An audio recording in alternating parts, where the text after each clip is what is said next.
اگر وہ تیرے قہر کو دیکھ لیتے، اگر وہ تیری جہنم کو دیکھ لیتے تو دہشت میں ان پر خشی طاری ہوتی، بے ہوش ہوتے، ہوش میں آتے پھر بے ہوش ہوتے، پھر ہوش میں آتے پھر بے ہوش ہو جاتے۔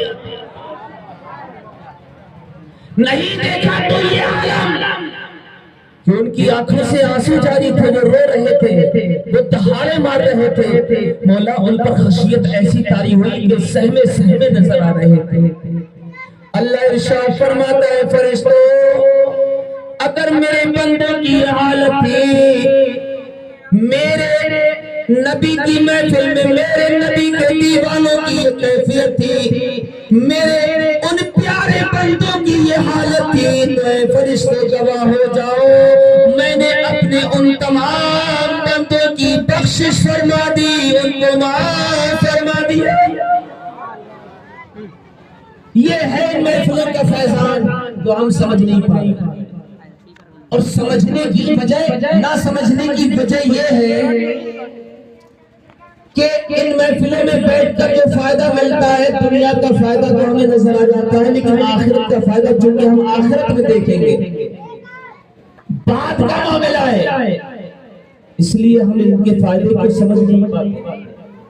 آپ جانتے ہیں کہ میدان قیامت وہ میدان قیامت ہوگا جہاں کوئی پرسان حال نہیں ہوگا، کسی کا کوئی چاہنے والا ہوگا، کسی کی کوئی حالت کو پوچھنے والا نہیں ہوگا، اور اس وقت بھی اگر کوئی ہوگا تو ہمارے آپ کے پیارے آقا صلی اللہ تعالیٰ علیہ وسلم ہی ہوگا۔ قیامت کا دن، سنیے آخری بات،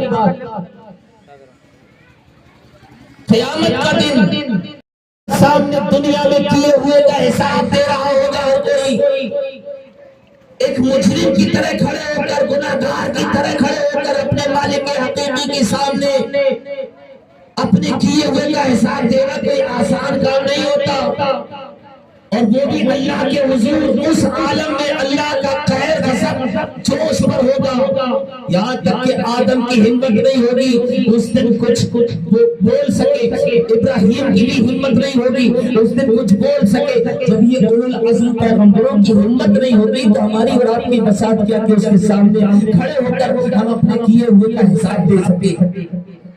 اس دن اللہ پوچھ رہا ہوگا، بتا اے میرے بندے، بتا تو نے میری نافرمانی دنیا میں جا کر کی کیوں؟ تو نے میری بات نہیں مانی کیوں؟ تو نے میرے حکم پر عمل نہیں کیا کیوں؟ کیوں اپنی طبیعت کے معاملات کرتا رہا؟ تجھے مجھ سے ڈر نہیں لگتا تھا؟ کون سی ایسی نعمت تھی جو میں نے تجھے نہیں دی؟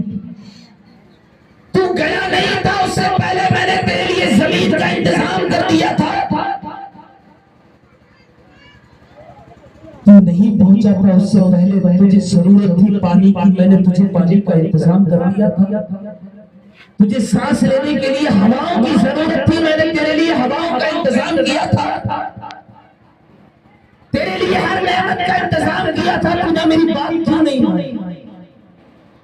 کیا سمجھتا رہا؟ کل نفس ذائقۃ الموت کے تجھے پیغام سنائے جاتے رہے تھے کہ موت آنی ہے، رب کے حضور جانا ہے، قبر میں جانا ہے، تو کیوں نہیں مانتا تھا میری بات؟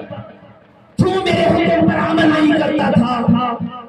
کس چیز نے تجھے میری نافرمانی پر آمادہ کیا تھا؟ کیوں نہیں تو نے میری بات مانی تھی؟ تجھے میں وقت پر کھانے کو دیتا تھا نہیں دیتا تھا؟ تجھے میں اچھے لباس دیتا تھا یا نہیں دیتا تھا؟ تجھے رہنے کے لیے اچھے عالیشان گھر دیتا تھا یا نہیں دیتا تھا؟ چلنے کے لیے تیرے لیے سواریوں کا انتظام کرتا تھا یا نہیں کرتا تھا؟ تو بیمار ہوتا تھا تجھے شفا دیتا تھا یا نہیں دیتا تھا؟ تو کمزور ہوتا تھا تجھے میں طاقتیں دیتا تھا یا نہیں دیتا تھا؟ تو بچہ تھا تجھے میں نے جوان کیا، تجھے جوان کر کے میں نے طاقتور بنایا، تجھے تمام تجھے دل سے نوازا، دماغ سے نوازا، تجھے صحت سوچنے کی صلاحیتیں عطا فرمائی، تجھے دیکھنے کے لیے تو آنکھیں بھی عطا فرمائی تھی، تجھے سننے کے لیے تو کان بھی عطا فرمائے تھے، تجھے بولنے کے لیے زبان عطا فرمائی تھی، تجھے چلنے کے لیے تو پیر بھی عطا فرمائے تھے، تجھے پکڑنے کے لیے تو ہاتھ بھی دیے تھے، اتنی نعمتیں تجھے دی تھی، اور تجھ سے کہا تھا بس میرا کہنا مانتے رہنا، لیکن اس وقت تو نے میری بات کیوں نہیں مانی؟ بتا آج تو میرے سامنے مجھے کی طرح کھڑا ہے، سامنے گنہگار کی طرح کھڑا ہے. آج دنیا میں جو تو کر کے آیا اس ایک ایک پل کا حساب مجھے دے سکتا ہے کوئی اپنے رب کو حساب؟ ایک ایک پل کا حساب ہونا ہے. دے سکتے ہو حساب؟ جو کماتے ہو اس کا بھی حساب دینا ہوگا, جو خرچ کرتے ہو اس کا بھی حساب دینا ہوگا, کہاں سے کمایا تھا بتانا ہوگا. زبان اس دن کام نہیں کر رہے ہوگی, اس دن ہمارے ہاتھ پاؤں بول رہے ہوگی, اس دن ہمارے پاؤں گواہی دیں گے, پاؤں کہیں گے مولا ہم گئے تھے ایک حرام کاری کی طرف, حرام کے طور پر ہم نے پیسہ کمایا تھا, اور ہاتھ گواہی دیں گے کہ ہم نے حرام کے طور پر اسے خرچ کیا تھا. زبان اس دن بند کر دی جائے گی. ڈر نہیں لگتا ہم کو قیامت کے دن سے؟ ڈر نہیں لگتا ہم کو قبر میں جانے سے؟ قبرستان کے پاس بیٹھے ایک اللہ والے کی تقریب میں, ایک اللہ والے کی محفل میں بیٹھے, ہمیں ڈر نہیں لگتا ہے باتوں سے؟ مرنے کا یقین ہے, قبر کا یقین ہے, قبر میں آنے والے ان کو